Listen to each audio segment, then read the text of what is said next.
Hello guys, എന്തൊക്കെയുണ്ട് വിശേഷം? അസ്സലാമു അലൈക്കും. അപ്പോൾ ഇന്ന് അടിപൊളിയായിട്ട് ഒരു നെയ്ച്ചോറ് തയ്യാറാക്കിയാലോ. അതിനായിട്ട് ആദ്യം തന്നെ ഇതിന് ഒരു സവാള, ഒരു ചെറിയ പീസ് ക്യാരറ്റ്, പച്ചമുളക്, കുറച്ച് മല്ലിയില കേട്ടോ. പിന്നെ അതിന് ഈ ഒരു പാത്രത്തിൽ അരി എടുത്തിട്ടുണ്ട് കേട്ടോ. അപ്പോൾ ആദ്യം തന്നെ ഒരു പാൻ അടുപ്പത്ത് വെച്ച് കൊടുക്കാം. അതിലോട്ട് നമുക്ക് കുറച്ച് ഓയിൽ ഒഴിച്ച് കൊടുക്കാം. കുറച്ച് നെയ്ച്ചോറാണല്ലോ, അപ്പോൾ കുറച്ചധികം തന്നെ നെയ്യ് കൂടി ഇട്ട് കൊടുക്കാം. പിന്നെ ആദ്യം തന്നെ നെയ്ച്ചോറിന് നമുക്ക് ആദ്യം തന്നെ വേണ്ടത് ഈ കാഷ്യും കിസ്മിസാണല്ലേ. അപ്പോൾ അതൊന്ന് നന്നായിട്ടൊന്ന് റോസ്റ്റ് ചെയ്തെടുക്കാം കേട്ടോ. പിന്നെ അതൊന്ന് മാറ്റിയെടുത്തിട്ട് പട്ട, ഗ്രാമ്പു, ഏലക്ക ഇട്ട് കൊടുക്കാം. ഇനി നമ്മൾ അരിഞ്ഞ് വെച്ചതെല്ലാം ഇട്ട് കൊടുക്കാം കേട്ടോ. എന്നിട്ട് നന്നായിട്ടൊന്ന് വഴറ്റിയെടുക്കണേ. അപ്പോൾ ഇതൊന്ന് നന്നായിട്ടൊന്ന് വഴറ്റിയെടുക്കാം. അപ്പോൾ ഇതുപോലെ അങ്ങ് നന്നായിട്ട് ലോ ഫ്ലെയിമിൽ വെച്ച് ഒന്ന് കളറ് മാറാത്ത രീതിക്ക് ഒന്ന് വഴറ്റിയെടുക്കാം. ഇനി നമുക്ക് ആവശ്യത്തിന് ഉപ്പ് കൂടി ഇട്ട് കൊടുക്കാം. ഇനി ഇഞ്ചി വെളുത്തുള്ളി പേസ്റ്റ് കൂടി ഇട്ട് കൊടുക്കണം കേട്ടോ. അപ്പോൾ ഞാനിവിടെ 1 ടീസ്പൂണോളം ഇഞ്ചി വെളുത്തുള്ളി പേസ്റ്റ് ഇട്ട് കൊടുക്കുന്നുണ്ട്. അപ്പോൾ ക്വാണ്ടിറ്റി കുറച്ചാണല്ലോ ഞാൻ ഉണ്ടാക്കുന്നത്, അപ്പോൾ അതിനനുസരിച്ച് നമുക്ക് ഇട്ട് കൊടുക്കാം. അപ്പോൾ ഇതുപോലെ അങ്ങ് നന്നായിട്ടൊന്ന് മിക്സ് ചെയ്ത് ആ ഒരു സ്മെല്ലൊക്കെ മാറുമ്പോൾ നമ്മൾ ഇതിനെ അരി നന്നായിട്ടൊന്ന് കഴുകി എടുത്തിട്ടുണ്ട്. ഇനി അതൊന്ന് ഇട്ട് ഇതുപോലെ ഒന്ന് നന്നായിട്ട് റോസ്റ്റ് ചെയ്തെടുക്കാം കേട്ടോ. അപ്പോൾ അടിപൊളി ടേസ്റ്റാണ് കേട്ടോ. ഇതുപോലെ എന്തായാലും ഒരിക്കലെങ്കിലും ഒന്ന് ട്രൈ ചെയ്ത് നോക്കാം. നല്ല മണം, നല്ല ടേസ്റ്റാണ് കേട്ടോ.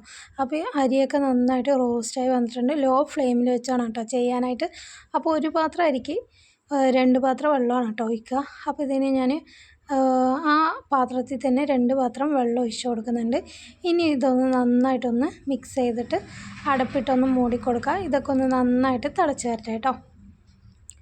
അപ്പോൾ ഇതിന് നന്നായിട്ട് വെള്ളമൊക്കെ നന്നായിട്ടൊന്ന് തിളച്ച് വന്നിട്ടുണ്ട്. അപ്പോൾ നമുക്കൊന്ന് തുറന്ന് നോക്കാം. എന്നിട്ട് ഇതിനെ പാതി കുക്കായി വന്നിട്ടുണ്ട്. അപ്പോൾ ഇടയ്ക്ക് ഇതുപോലെ അങ്ങ് നന്നായിട്ടൊന്ന് മിക്സ് ചെയ്ത് കൊടുത്താൽ മതിയാവും. പിന്നെ ഒരു പീസ് നാരങ്ങ ഉണ്ടെങ്കിൽ അതും കൂടി ഒന്ന് ആ നീരും കൂടി ഒന്ന് ആക്കി കൊടുക്കാം കേട്ടോ. എൻ്റെ കയ്യിൽ നാരങ്ങ ഇല്ലാത്തതുകൊണ്ട് ഞാൻ ഒഴിച്ച് കൊടുത്തിട്ടില്ല. അപ്പോൾ ഇനി ഇത് കുറച്ചും കൂടി ഒന്ന് നന്നായിട്ടൊന്ന് സെറ്റായി വരണം കേട്ടോ. അപ്പോൾ ഇപ്പോൾ തന്നെ നല്ല സ്മെല്ലൊക്കെ, കല്യാണ വീട്ടിൽ നമ്മൾ നെയ്ച്ചോറ് വയ്ക്കലോ, ആ സ്മെല്ലൊക്കെ നന്നായി വന്ന് തുടങ്ങിയിട്ടുണ്ട്. അപ്പോൾ ഇതിന് അടിപൊളിയായിട്ട് നമ്മുടെ നെയ്ച്ചോറ് ഇവിടെ റെഡി ആയിട്ടുണ്ട്. ഒരു രക്ഷയില്ല കേട്ടോ, കിടുക്കാച്ചയായിട്ടാണ്. എന്തായാലും നിങ്ങൾ ഇതുപോലെ ഒന്ന് ട്രൈ ചെയ്ത് നോക്കുക. അടിപൊളി ടേസ്റ്റാണ് കേട്ടോ, പറയാതിരിക്കാൻ വയ്യ. പിന്നെ ഇതിന് കിസ്മിസും നമ്മൾ കാഷ്യും റോസ്റ്റ് ചെയ്തതും കൂടി ഒന്ന് ഇട്ട് കൊടുക്കാം. ഇനി വേണമെങ്കിൽ കുറച്ച് മല്ലിയിലയും കൂടി ഇട്ട് കൊടുക്കാം കേട്ടോ.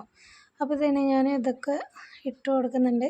അപ്പോൾ നിങ്ങൾക്ക് കാണുമ്പോൾ തന്നെ മനസ്സിലാവും ഇതിൻ്റെ സ്മെല്ല് നമുക്ക് വീട്ടിനകത്ത് ഇരിക്കാൻ പറ്റില്ല കേട്ടോ, അത്രയും സ്മെല്ലാണ്. അപ്പോൾ അടിപൊളിയായിട്ടുള്ള നമ്മുടെ നെയ്ച്ചോറ് ഇവിടെ റെഡി ആയിട്ടുണ്ട്.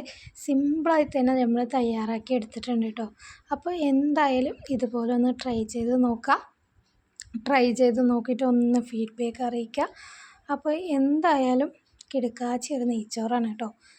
അപ്പോൾ നിങ്ങൾ എന്തായാലും ഒന്ന് ട്രൈ ചെയ്ത് നോക്കുമെന്ന് വിചാരിക്കുന്നു. പിന്നെ ഈ വീഡിയോ, ഞാൻ ഇടുന്ന വീഡിയോസ് ഇഷ്ടമാണെങ്കിൽ ഒന്ന് സപ്പോർട്ട് ചെയ്യാം കേട്ടോ. Thanks for watching. അസ്സലാമു അലൈക്കും. Bye bye.